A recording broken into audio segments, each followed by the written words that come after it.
Miss Marple and final note.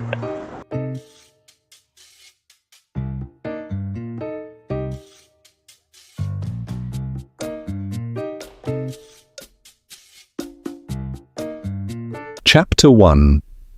A Death That Didn't Fit. The sky over St. Mary Mead that afternoon was a clear, uninterrupted blue, the sort of sky that suggested peace and simplicity. An ordinary day in a village where nothing truly dreadful ever seemed to happen. The sunlight filtered gently through lace curtains, casting soft patterns across the small, cosy parlour where Miss Marple sat with quiet contentment.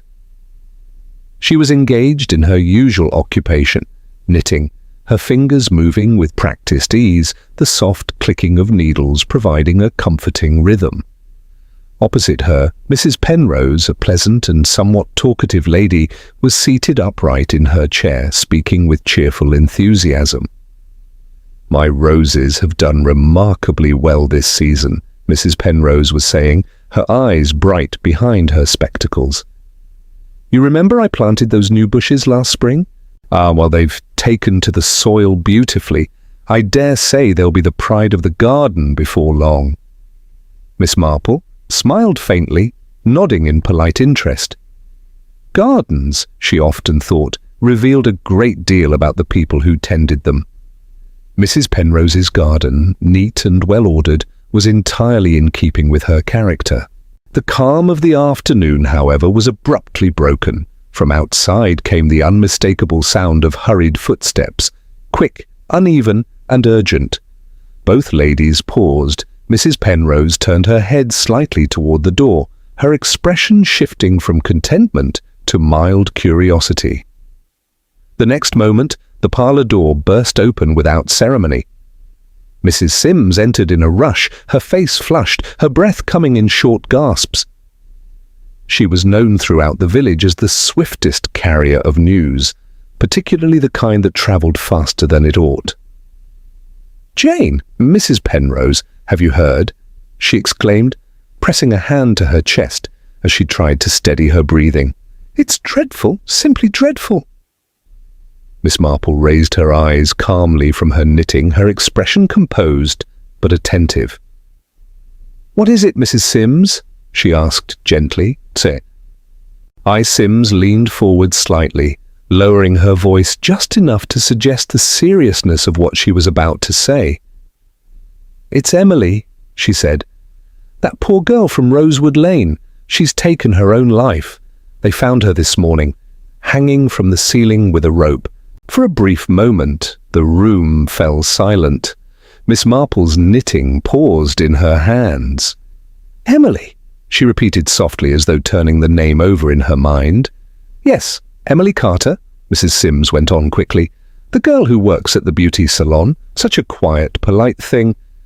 And only 19 years old, just imagine. 19! They say she was found in her room, hanging, and there was a note left on the table." Mrs. Penrose, visibly shaken, fumbled for her spectacles and adjusted them hastily. "A note?" she said. "What did it say?"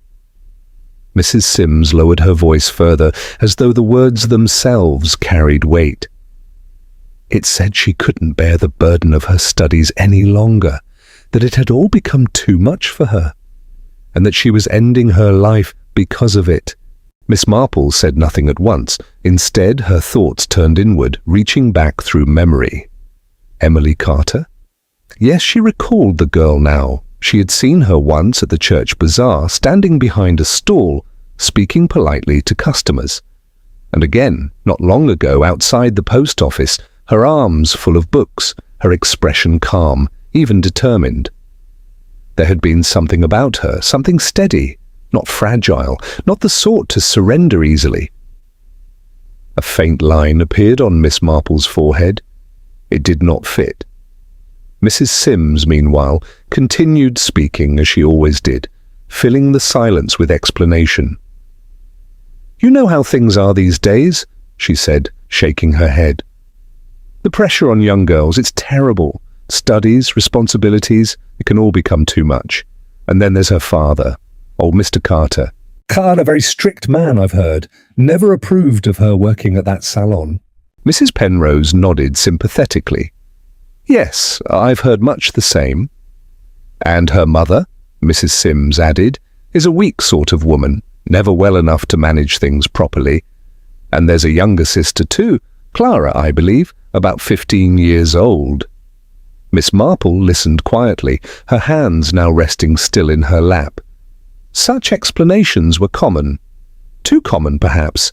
They provided reasons, simple ones, reasons that allowed people to accept what had happened without asking further questions.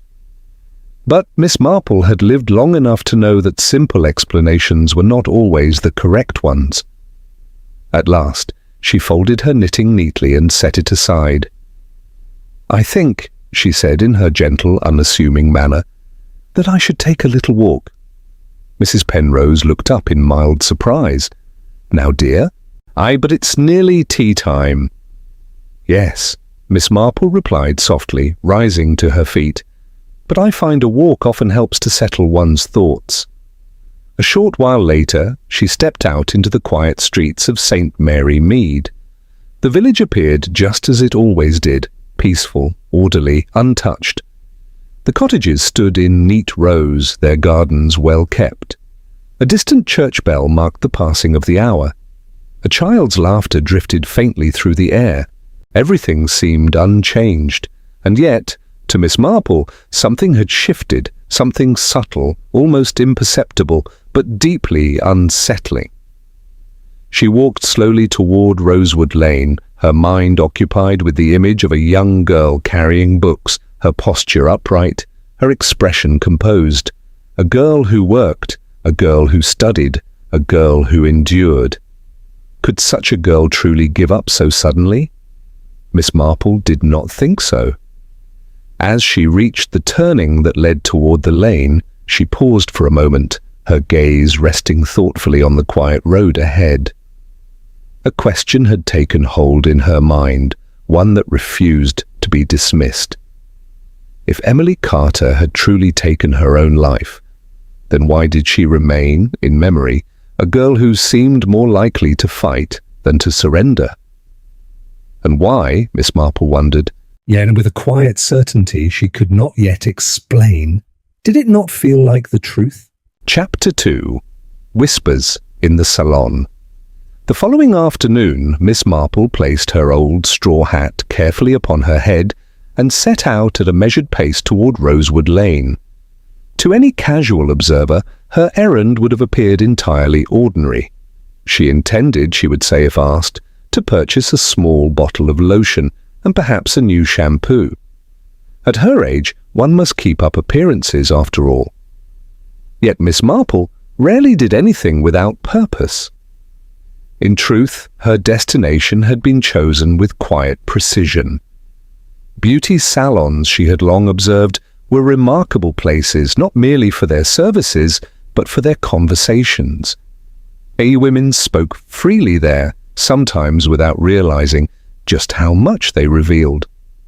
Behind polite smiles and gentle chatter, truths often slipped out unnoticed. And Miss Marple, with her patient manner and attentive ear, had a particular talent for hearing what others overlooked. The salon on Rosewood Lane was just as she remembered it, warm, welcoming, and filled with a delicate blend of scents. As she stepped inside, the faint chime of the doorbell announced her presence. Mirrors lined the walls from end to end, reflecting the small space in endless repetition. Beneath them stood tidy rows of combs, brushes, and neatly arranged bottles of perfume and hair products. The air carried a mixture of floral fragrance and something sharper, perhaps hairspray, creating an atmosphere that was both comforting and faintly overwhelming. A low murmur of conversation filled the room, punctuated by the occasional snip of scissors.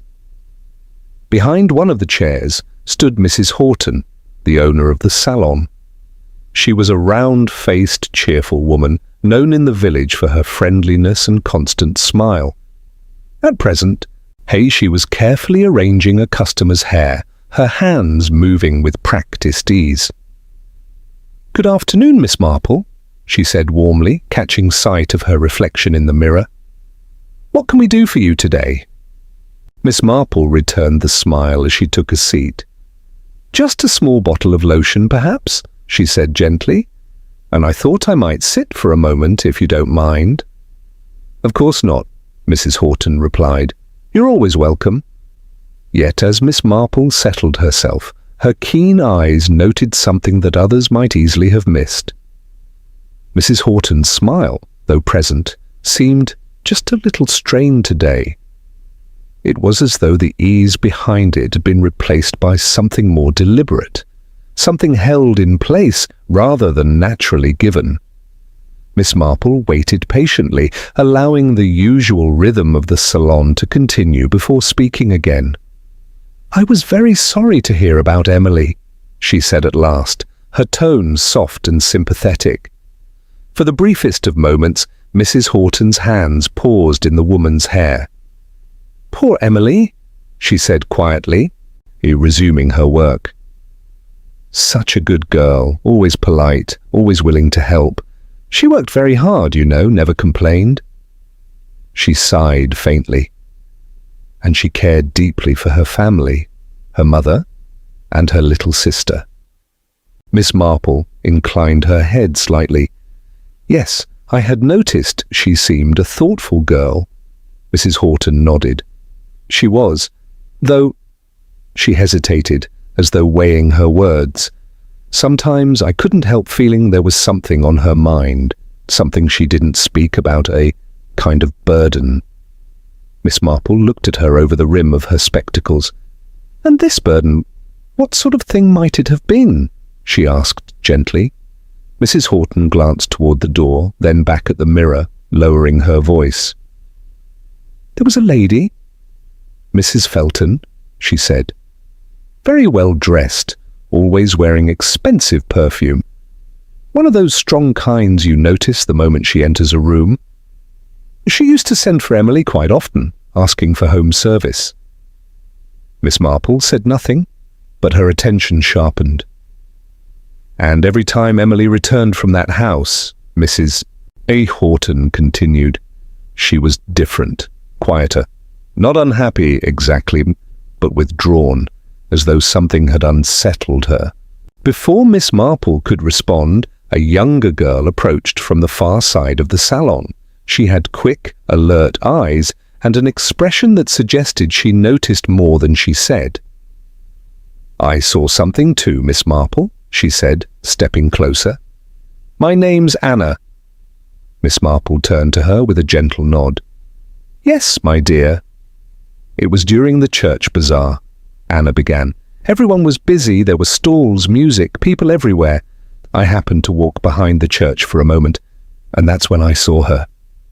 Mrs. Horton looked up sharply. "Anna, perhaps—" But Anna continued, her voice lowering slightly. "Emily was standing in a corner, and she wasn't alone. There was a man with her, tall, well-dressed. He wore a dark suit. I couldn't hear everything they said, but—" She hesitated. It didn't sound friendly, or the way he spoke. It felt like he was warning her, or threatening her. Miss Marple's expression did not change, but her mind had already begun to move. "And Emily?" she asked quietly. "She looked uncomfortable," Anna said. "Not frightened exactly, but uneasy, as though she wanted to leave but couldn't." A brief silence followed. Miss Marple allowed the details to settle into place. A well-dressed woman who frequently called Emily to her home, a private meeting behind the church, a young girl returning from visits in a state of quiet distress. It formed a pattern, one that did not sit comfortably with the idea of a simple suicide. Miss Marple rose slowly from her seat, smoothing her gloves with small, deliberate movements. "Thank you," she said kindly. "You've both been most helpful." Mrs. Horton forced another small smile. "It's such a terrible thing, isn't it?"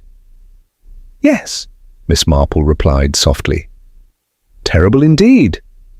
She paid for her lotion and made her way out of the salon. The bell above the door chimed once more as she stepped back into the afternoon light. Outside, the village carried on as it always did, calm, orderly, untouched by the undercurrents Miss Marple could now clearly sense. She began to walk slowly toward her home, her mind already occupied. A stylish woman with influence, a man who spoke in threats, and a girl who had begun to carry fear in silence. Miss Marple clasped her hands lightly together as she walked, her thoughts arranging themselves with quiet precision. This was no longer a matter of idle curiosity. The story, she felt certain, was only just beginning. And whatever had truly happened to Emily Carter, it was far from simple. Chapter 3. The Inquest. The village hall of St. Mary Mead was more crowded than it had been in months. Usually it was a place of harmless gatherings, charity sales, committee meetings, and the occasional tea event, but that afternoon it carried a very different atmosphere. The air itself seemed heavier, weighed down by curiosity, unease, and the quiet anticipation of something unpleasant.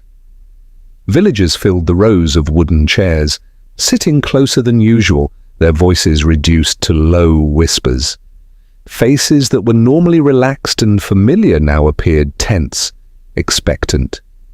Some had come out of concern, others out of curiosity, but all were waiting for answers. At the front of the hall stood the inspector, a composed and methodical figure. A neat stack of papers rested in his hands, and his posture was as straight as his tone was official. When he spoke, his voice carried clearly across the room, steady and controlled.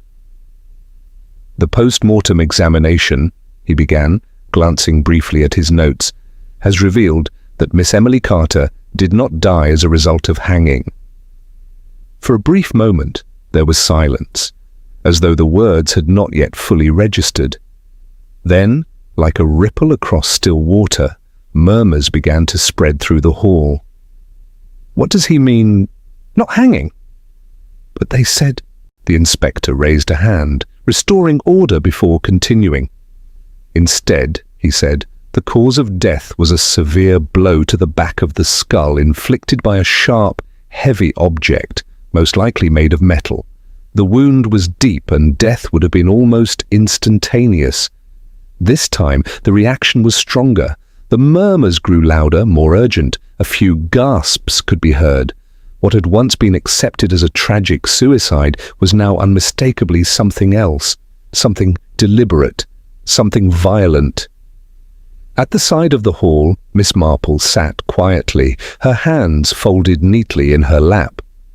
Unlike many others, she did not react outwardly. Her expression remained calm, thoughtful, but her eyes were fixed intently on the inspector. She had expected this, or at least she had not been surprised by it. The inspector continued, now turning to another sheet of paper. "There is also the matter of the note found at the scene," he said. "The note stated that Miss Carter could no longer bear the burden of her studies and had chosen to end her life." He paused, allowing the words to settle over the room once more. "But," he added, his tone sharpening slightly, "upon closer examination, it has been determined that the handwriting in the note does not match Miss Carter's known handwriting." A sharper wave of murmurs followed this announcement. "Not her writing? Then who wrote it? Good heavens!" The inspector lifted a second document. Samples taken from Miss Carter's personal diary show clear and consistent differences. The formation of letters, the pressure of the pen, and the overall style do not correspond with the note. Miss Marple's gaze shifted slightly, focusing on the paper in his hand. Even from her seat, she had already made her own observations. The ink, she had noticed earlier, lacked quality. It appeared uneven, slightly blotched in places, or as though applied with a cheaper pen. And the handwriting itself, it lacked confidence. Where one might expect the fluid, practiced hand of a college student, There was instead a simpler, more hesitant style. Certain letters were poorly formed, their strokes uneven, almost tentative. Childlike, she thought quietly. The inspector lowered the paper, letting the weight of his words settle fully upon the room. "I believe," he said, "it is now quite clear that this was not a case of suicide." The murmurs subsided, replaced by something deeper, unease, perhaps even fear. A murder in St. Mary Mead was not something easily accepted. It disturbed the very idea of the village as a place of safety. There was a pause. Then the inspector's gaze moved deliberately across the room before coming to rest on Miss Marple. "Miss Marple," he said, inclining his head slightly, "I imagine you may have reached a similar conclusion." A few heads turned in her direction. There were those in the village who knew of her reputation, her quiet way of seeing things others missed. Miss Marple returned his look with a small, composed smile. "Some stories, Inspector," she said gently. "It did appear very straightforward at first glance, but one often finds that the other end of the thread leads somewhere quite unexpected."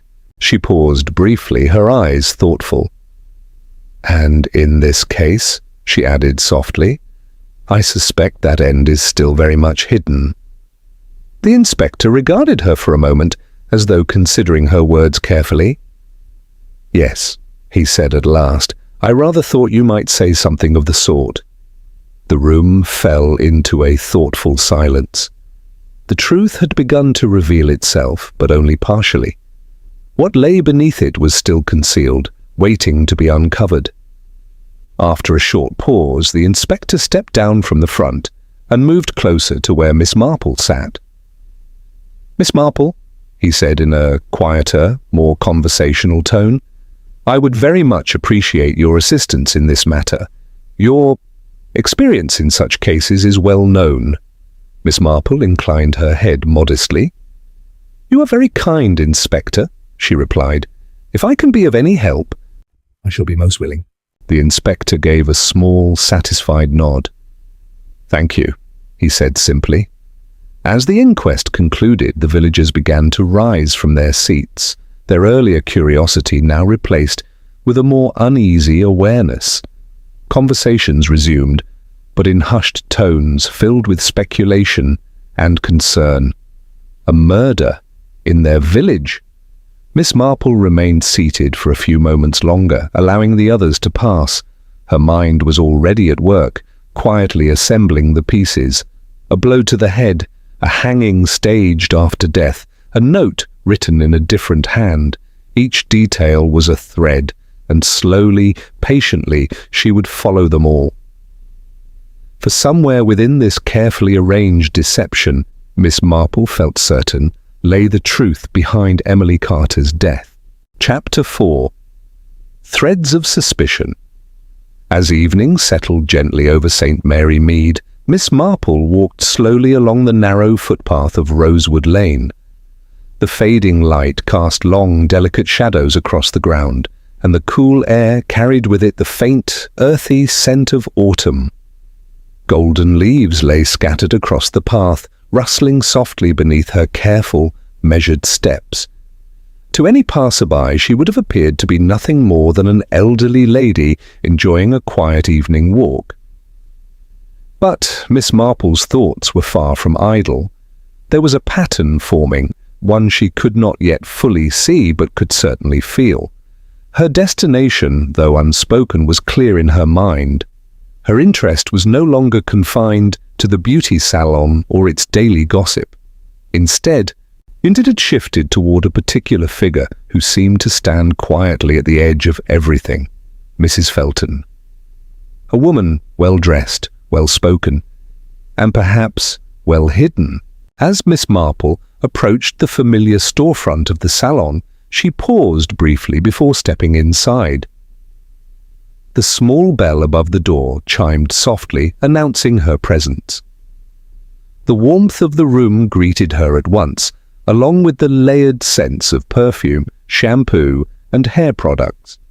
Inside, The usual rhythm continued: low conversations, the gentle snip of scissors, the hum of routine. Behind the counter, Mrs. Horton was attending to a customer, carefully arranging her hair with practiced precision. Catching sight of Miss Marple in the mirror, she smiled politely. "Good evening, Miss Marple." "Good evening," Miss Marple replied pleasantly, removing her gloves with quiet care. "I was just passing by and thought I might step in for a moment." She spoke lightly, as though her visit carried no particular purpose. After a brief pause, as she added, "Something came to mind. That lady, Mrs. Felton, I believe, the one who used to call Emily for home service?" Mrs. Horton answered almost at once, her tone casual. "Oh yes, Mrs. Felton. She lives in one of the large houses on High Street. Quite a grand place." She adjusted a strand of hair thoughtfully. "She came from London not too long ago." There was the faintest pause. "She keeps rather to herself," Mrs. Horton continued. "Not very social, doesn't mix much with the rest of the village." Miss Marple nodded, as though merely acknowledging a passing detail. But inwardly, she noted the hesitation, however slight it had been. "London, you say?" she said softly. "How interesting." After a few more polite remarks, nothing of consequence on the surface, Miss Marple thanked her and took her leave. The conversation had been brief, but it had confirmed something important. Mrs. Felton was not part of the village. She was an outsider. And outsiders, Miss Marple knew, often carried secrets more carefully than those who had lived among neighbours all their lives. But her inquiries were not yet complete. Later that evening, Miss Marple made her way to the home of an old acquaintance, Mrs. Cartwright. The two women had known each other for years, and if Mrs. Horton was a source of present-day observation, Mrs. Cartwright was a keeper of memory. Seated comfortably in a modest sitting room with a pot of tea between them, the conversation began as all such conversations did, with small, harmless topics: the weather, the village, the state of the gardens. Only gradually did Miss Marple guide it elsewhere. "I hear," she said casually, "that Mrs. Felton is considered quite an elegant lady." Mrs. Cartwright gave a small, knowing smile as she stirred her tea. "Elegant, yes," she replied, "but not without her peculiarities. And her household." She paused, then added quietly, "Well, it hasn't been entirely free from talk." Miss Marple's expression did not change, but her attention sharpened. "What sort of talk?" she asked gently. Mrs. Cartwright leaned forward slightly, lowering her voice, though there was no one else to overhear. "There was a rumour some months ago," she said, "concerning Emily." Miss Marple remained very still.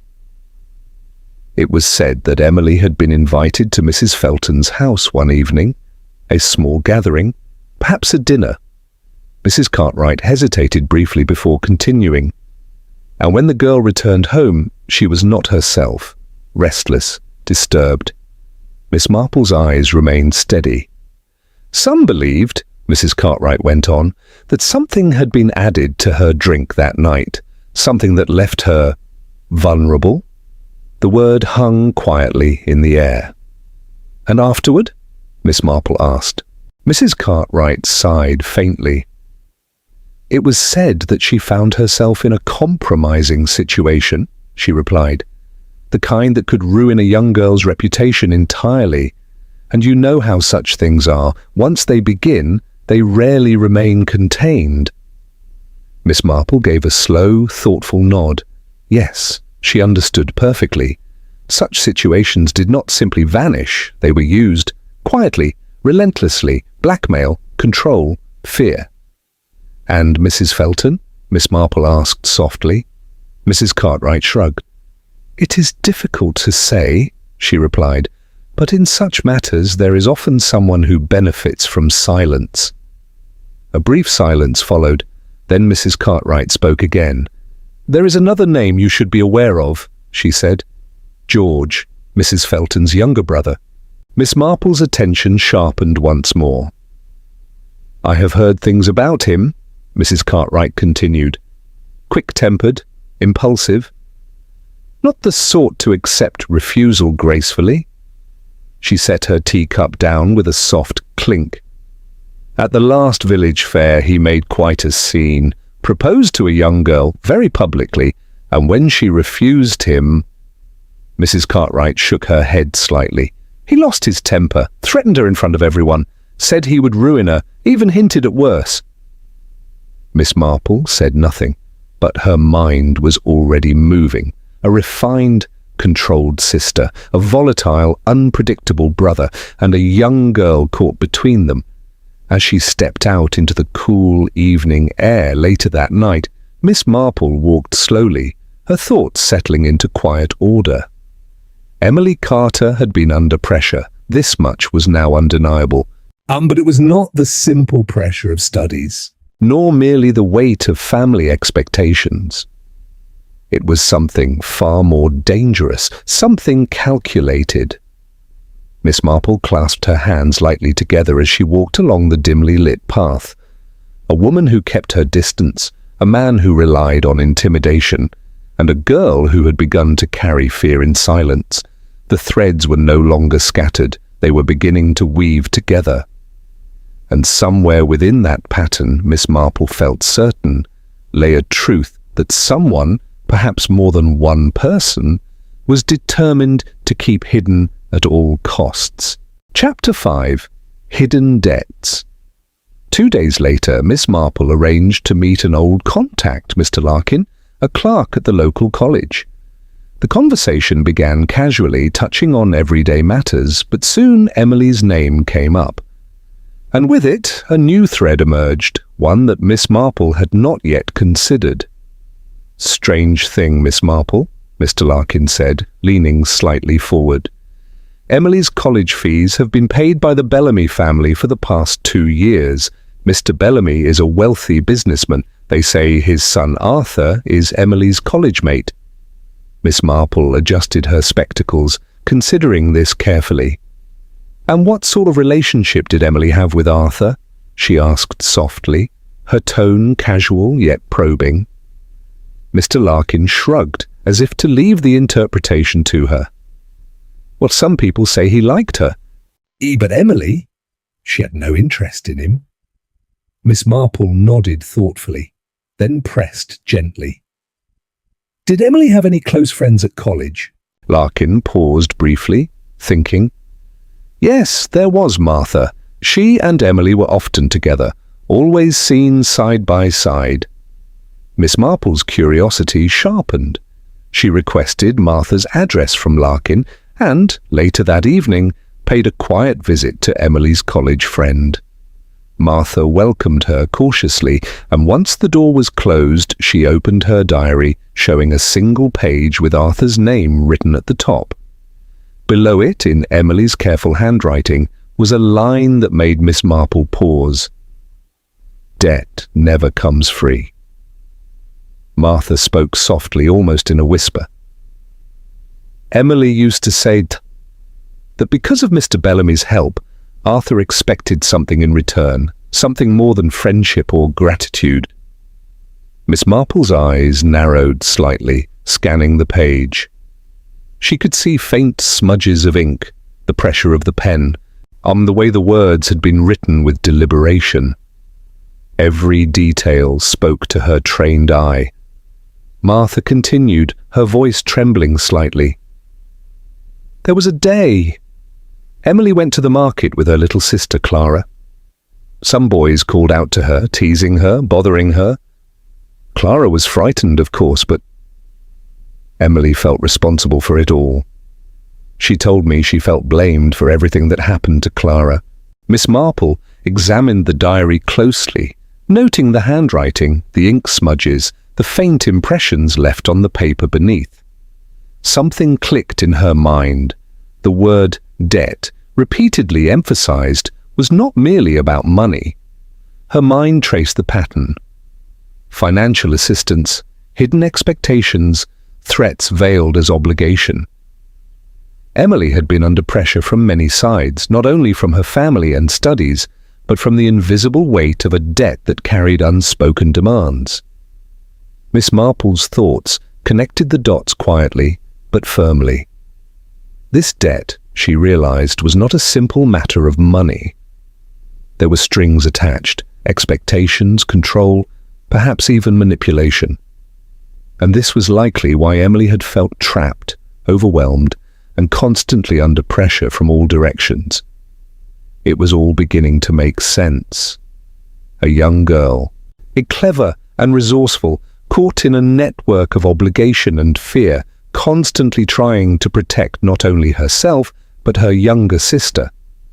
A man's expectations, a wealthy family's influence, social pressures, all converging quietly, yet forcefully, upon her.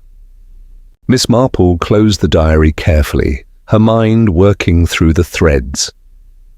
This was no ordinary tragedy, no simple act of despair. The mounting pressures, the secret obligations, the silent threats, they all formed a framework in which Emily had been trapped. And somewhere within that framework, Miss Marple sensed, lay the reason behind her untimely death. Something, or someone, had turned that debt into a mechanism of control, a tool that tightened around her life until escape seemed impossible. Stepping back, Miss Marple allowed herself a moment of quiet thought. The diary, the hidden expectations, the small incidents of fear and responsibility, all of these pointed toward a deeper truth. Emily had been under siege, not just academically or socially, but in ways that few could see from the outside. And Miss Marple knew, and with her characteristic clarity, that this truth was far more dangerous than it appeared. Someone had used Emily's vulnerability, and perhaps even her goodwill, to exert influence over her life. As she left Martha's house and walked home under the dim glow of the street lamps, Miss Marple's mind was already piecing together the strands of pressure, manipulation, and silent threat. Emily Carter's world had been tightly controlled by invisible hands, and those hands, Miss Marple realized, might still be at work, watching, influencing, perhaps even lying in wait. The threads were coming together, threads of obligation, expectation, and fear. And Miss Marple felt a quiet certainty in her heart. Only by following them carefully, without letting the obvious mislead her, could she uncover the truth behind the pressures that had weighed so heavily upon Emily's life. This was no simple story of youthful despair. No, this was a story of debts far beyond money, debts of influence, expectation, and control. And somewhere within those debts, as Miss Marple knew, lay the key to understanding Emily Carter's tragic fate. Chapter 6. Shadows in the Carter House.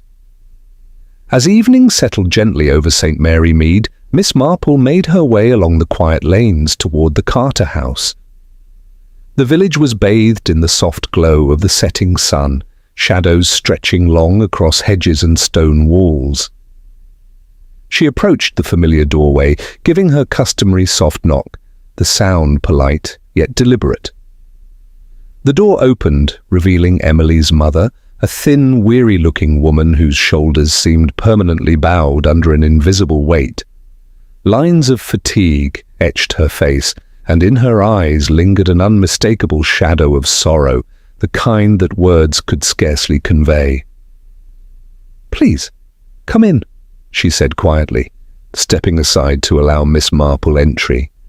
The lounge was dimly lit by the last rays of daylight filtering through lace curtains.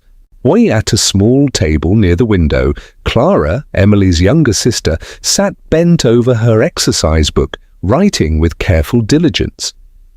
Her small hand moved steadily across the page, though the pressure of her pen left subtle indentations in the paper. Miss Marple, ever attentive, let her gaze wander over the letters. They were neat and precise, yet written with a firmness that suggested a disciplined mind. Tiny loops adorned some letters, a small flourish, perhaps learned in early school lessons, yet carried through habitually. Miss Marple, in her gentle conversational way, spoke without drawing attention to her scrutiny. "Your handwriting is very strong, Clara. I imagine your teachers at school must often praise it." Clara looked up briefly, her pale face lighting with a shy smile. "Sometimes," she replied softly, her voice barely rising above the quiet tick of the clock.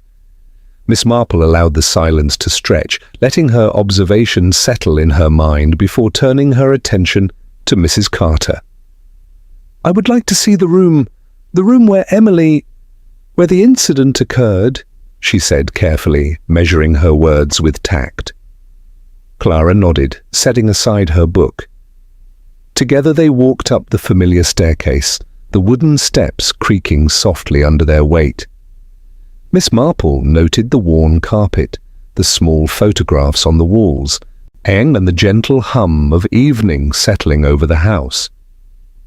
Each detail, though mundane, seemed to carry its own story, adding to the tapestry of life in the Carter household. At the top of the stairs, Clara led Miss Marple to a room that had once belonged to Emily. The door opened to reveal a modest yet tidy space, sunlight fading along the walls.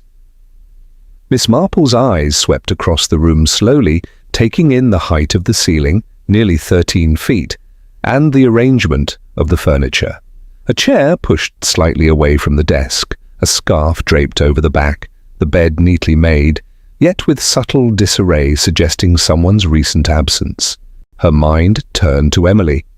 She had been of medium height. If a person had intended to harm her and then stage it as a suicide, Miss Marple considered, it would have required a degree of physical strength, planning, and precision beyond that of a casual act. Moving a young girl, ensuring her body was placed convincingly and then leaving the scene without evidence, these were tasks requiring foresight and deliberate intent. It was not the act of a single impulsive hand, Miss Marple thought. It was orchestrated, careful, calculated. She examined the fixtures, the hooks on the wall, the distance between furniture, the placement of the bed in relation to the door.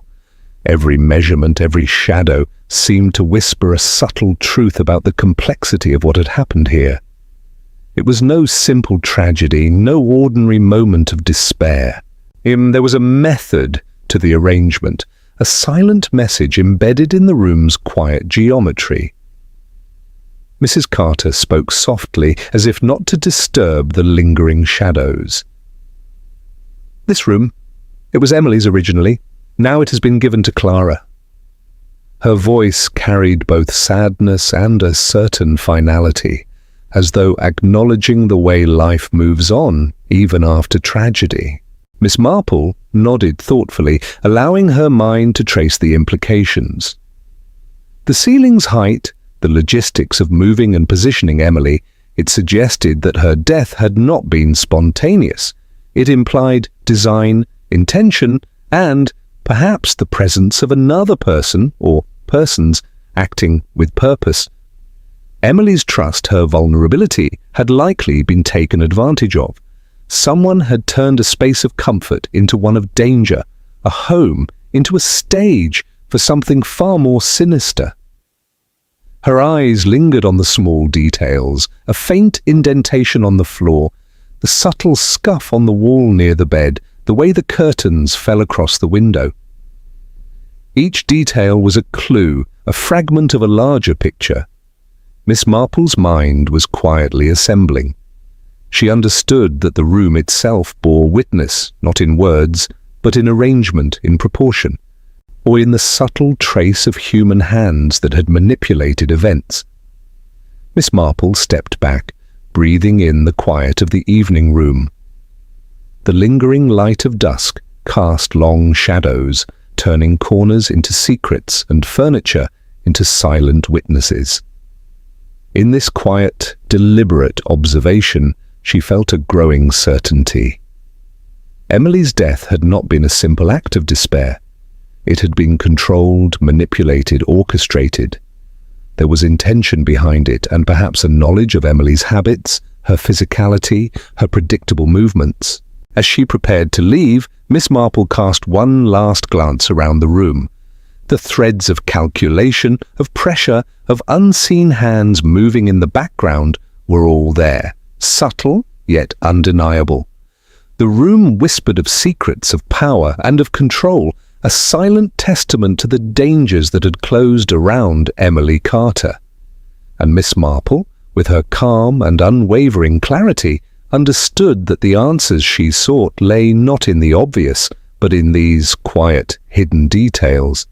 Details that would guide her toward the truth, step by careful step, uncovering the shadows that lingered in the Carter house. Chapter 7. The Tea Gathering Revelation. That evening, a small tea gathering took place in the old parlour on Rosewood Lane. The room, with its faded wallpaper and time-worn armchairs, seemed almost to hold its breath as the unusual assembly settled into their seats. Miss Marple sat quietly in her usual armchair, her eyes taking in every detail of the room and the people within it. Present were Inspector Graves, Mrs. Felton, George, Arthur, and Clara, sitting with her mother, who tried to appear calm but seemed tense and watchful. The inspector cleared his throat and leaned forward slightly.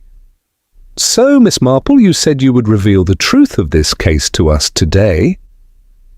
His tone was polite, but carried the weight of urgency. Everyone in the room was aware that the answers they had sought for weeks might finally be revealed.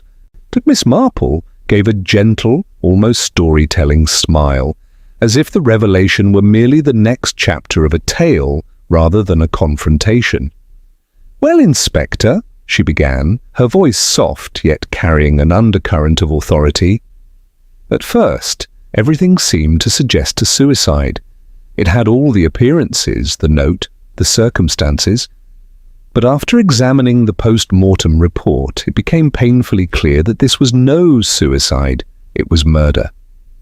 And when one begins to look closely at the small details, the texture of the paper, the color of the ink, the handwriting, none of it matched what one would expect. She leaned forward slightly, her gaze moving from face to face. In the suicide note, some letters had tiny loops underneath, and the horizontal stroke of the T was slightly lower. Exactly the way Clara writes in her homework. She picked up a page from the table and held it aloft, the very same as Clara's exercise book. The room fell silent. "Same hand, same pressure, same flourish. Clara, you wrote that note." Clara's face turned pale as a sheet of paper. Her mother gasped quietly, a sound almost drowned by the sudden tension in the room.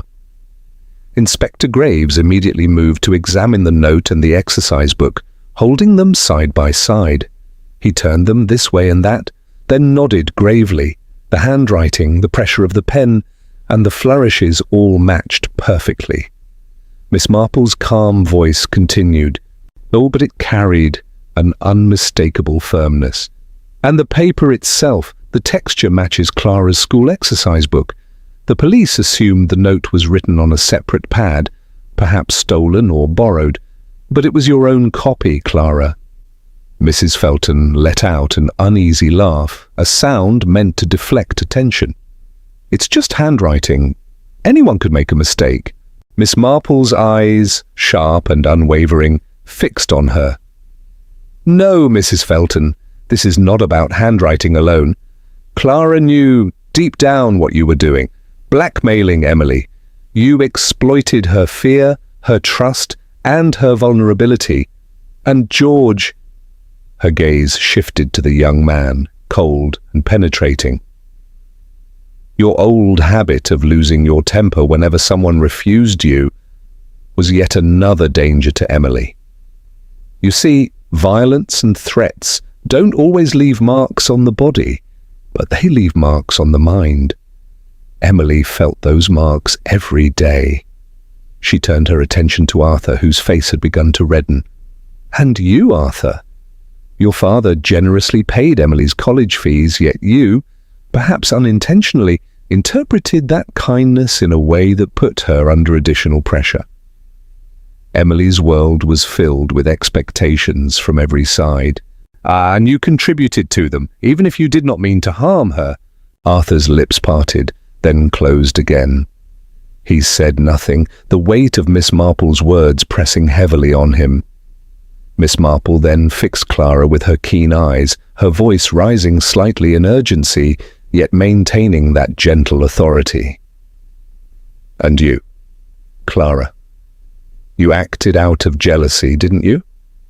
That jealousy which had grown quietly, unseen by most but not unnoticed by Emily.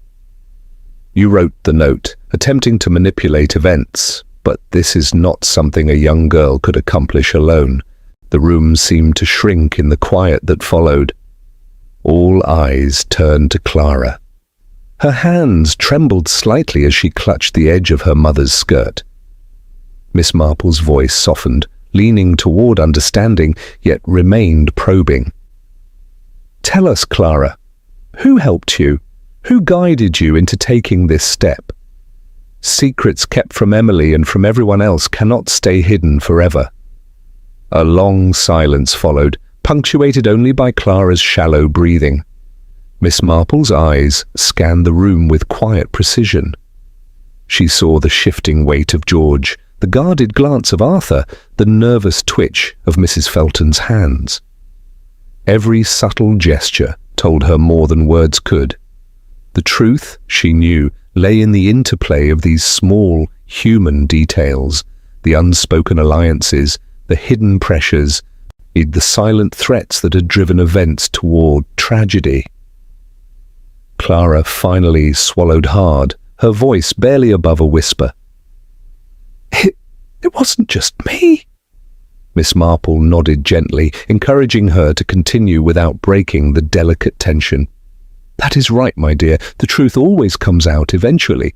We cannot change what has happened, but we can understand it. And only by understanding it can we ensure that justice, and perhaps peace, can follow." Arthur's lips parted, then closed again. He said nothing, the weight of Miss Marple's words pressing heavily on him. Miss Marple then fixed Clara with her keen eyes, her voice rising slightly in urgency, yet maintaining that gentle authority. "And you, Clara, you acted out of jealousy, didn't you? That jealousy which had grown quietly, unseen by most but not unnoticed by Emily. You wrote the note, attempting to manipulate events, but this is not something a young girl could accomplish alone." The room remained silent, the weight of revelation pressing down on everyone present. Inspector Graves made a small note, while Mrs. Felton and George avoided each other's eyes. Arthur looked down at his hands, the colour slowly returning to his face. Miss Marple remained seated, calm and composed, yet every muscle in her body was alert, every sense tuned to the subtle reactions of those around her. This tea gathering, simple in appearance, had become the stage upon which the truth could finally be observed. And Miss Marple, with her usual quiet wisdom, had already begun to see the strands of deception unravel, ready to lead her to the answers that had long eluded them all. Chapter 8. Confession in the Silence. The old parlour on Rosewood Lane was unusually quiet that evening. The air felt heavy, as though it were holding its breath in anticipation. Inspector H leaned forward slightly, his sharp eyes fixed on Clara, while Miss Marple, calm yet alert, settled in her armchair, observing the scene with her usual patient precision. Every subtle movement, every twitch of a finger or shifting gaze spoke volumes to her trained mind. "Clara, it is time you told the truth," Miss Marple said softly, yet with an authority that brooked no delay. The room seemed to constrict around her words, drawing the young girl's attention. Clara swallowed hard, her hands trembling slightly in her lap. She took a long, shuddering breath, as though gathering every ounce of courage she had left. Then, while with a voice barely above a whisper, she began to speak, and the dam of her emotions seemed to burst open. I was jealous of Emily, she confessed, her eyes brimming with tears. Mother always praised her. She would say I should learn something from Emily, that I should try harder, be better. Yes, Emily worried sometimes, but she never shared her troubles with me.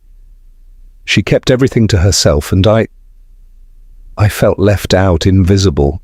She paused, a shiver running down her spine as memories surfaced. One day at the market, some boys were teasing me, calling names, laughing at me. Emily came to me, and the boys said, "If you obey, you'll be fine." And then they left. I didn't understand what they meant at first, so I asked Emily. She told me that George had proposed to her, but she had refused him. George, he began to threaten her. And then she told me about the debt, how Arthur's father had paid her college fees, and that Arthur expected something in return, a relationship. But Emily, she had refused him as well. Her voice dropped lower, a chilling calm creeping in.